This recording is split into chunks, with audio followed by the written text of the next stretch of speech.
बिस्मिल्लाहिर्रहमानिर्रहीम। अस्सलाम वालेकुम नाज़रीन। तो नाज़रीन ये बिल्टी जा रही है मसरूर के लिए मकसूद साहब के नाम से।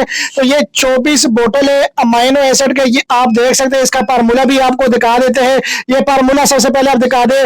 22% इसके अंदर है टोटल अमाइनो एसिड है। और ऑर्गेनिक मैटर की बात करें तो 15% इसके अंदर है ऑर्गेनिक मैटर है। और अगर आप पोटाश की बात करें तो 0.5% है। फास्फोरस की बात करें 0.5% है।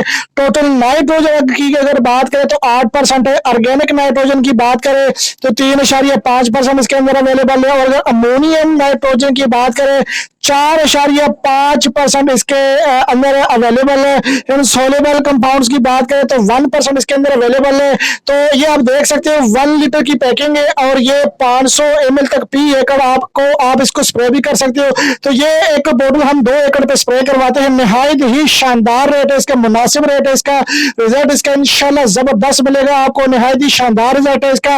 रेट में भी माशाल्लाह मुनासिब है और चीज भी जबरदस्त है। और इम्पोर्टेड माल है, मेड इन चाइना है। तो स्क्रीन के ऊपर चलते हुए नंबर पे राब्ता कीजिएगा 0325 25 66 99। इस नंबर पे राब्ता करके आप अपना ऑर्डर बुक करवा सकते हो जी। शुक्रिया।